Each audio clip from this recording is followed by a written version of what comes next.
Chapter 19. He was awakened one night by a strange noise. At first he thought it might have been some kind of animal, and it frightened him. But as sleep cleared from his head, he realized that the noise was coming from the cot next to him. Squid was crying. "You okay?" Stanley whispered. Squid's head jerked around. He sniffed and caught his breath. "Yeah, I'm fine," I whispered and sniffed again. In the morning, Stanley asked Squid if he was feeling better. "What are you, my mother?" asked Squid.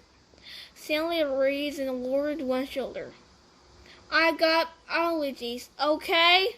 Squid said. "Okay," said Stanley. "Now open your mouth again, and I'll break your jaw." Stanley kept his mouth shut most of the time. He didn't talk too much to any of the boys, afraid that he might say the wrong thing. They called him caveman and all that he couldn't forget that they were dangerous too. They were all here for a reason. As Mr. Sir would say, that wasn't a Girl Scout camp. Stanley was thankful that there were no special racial problems. Acray, Armpit, and Zero was black. He, Squid, and Zigzag were white. Morgan was Hispanic. On Lake, they were all the same reddish-brown color, the color of the dirt. He looked up from the hole to see the water truck and its trailing dust cloud. His canteen was still almost a quarter full. He quickly drank it down, then took his place in the line behind Margaret and in front of Zero. The air was thick with heat, dust, and exhaust fumes. Mr. Sir filled their canteens. The truck pulled away.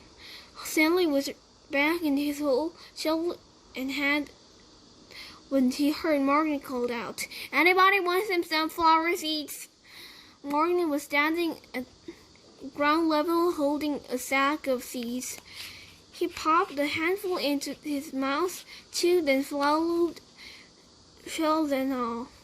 "Over here," called Acray. The sack looked to be about helpful. Mr. Morgan rolled up the top, then tossed it to Acray. "How'd you get them without Mr. Sir seeing you?" asked Armpit. "I can't help it," Morgan said. He had both hands up, wiggling his fingers, and laughed. "My fingers are like little magnets." The sack went from Acray to Armpit Squid. "It's sure good to eat something that doesn't come from a can," said Armpit. Squid tossed the sack to Zigzag. Stanley knew it would come to him next. He didn't even want it. For the moment, Margaret shouted, "Anybody want some sunflower seeds?" He knew that there would be trouble. Mr. Sir was sure to come back, and anyway, he sold the shells would only make him thirsty. "Coming your way, caveman," said Zigzag. "Airmail and special delivery. It's unclear whether the seeds spilled before they got to Stanley or after he hit the bag." It seemed to him that Zigzag hadn't rolled up the top before throwing it, and that was the reason he didn't catch it. But it all happened very fast. One moment the sack was flying through the air, and the next thing Stanley knew it that the sack was in its hole, and the seeds were spilled across the dirt. "Oh man," said Margaret. "Sorry," Stanley said as he tried to slip the seeds back into the sack. "I don't want to eat dirt," said Acray. Stanley didn't know what to do. "The truck is coming!" shouted Zigzag. Stanley looked up at the approaching dust cloud, then blacked down at the spilled seeds. He was in the wrong place at the wrong time. What else is new? He dug his shovel into his hole and tried to turn over the dirt and the bird seeds. What he should have done, he realized later, was knock one of his dirt piles back into his hole. But the idea was putting dirt into his hole was unthinkable.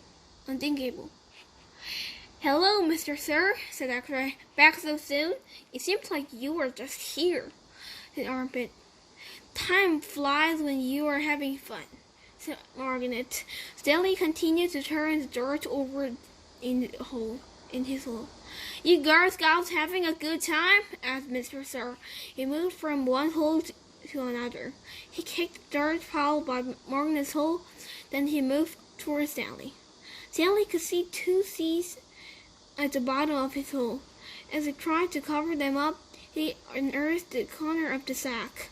"Well, what do you know, caveman?" said Mr. Sir, standing over it. "It looks like you found something." Stanley didn't know what to do. "Dig it out," Mr. Sir said. "We'll take it to the warden. Maybe she'll give you the rest of the day off."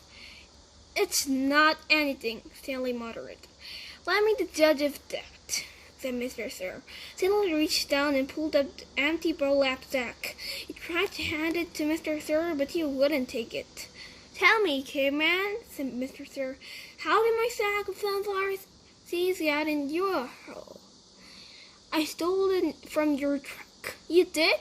"Yes, Mr. Sir." "What happened to all the sunflower seeds?" "I ate them." "By yourself?" "Yes, Mr. Sir."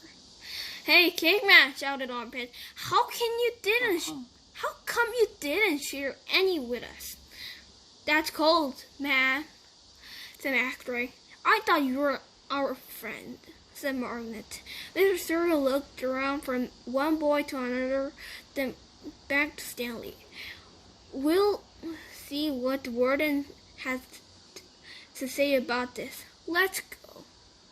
Stanley climbed up out of his hole and followed Mr. Sir to the truck. It still held the empty sack. It felt good to see inside the truck out of the direct rays of the sun. Stanley was surprised he could feel good about anything at the moment. But he did. It felt good to sit down on the comfortable seat on the chains, and as the truck bounced along the dirt, he was able to appreciate the air blowing through the open window onto his hot and sweaty face.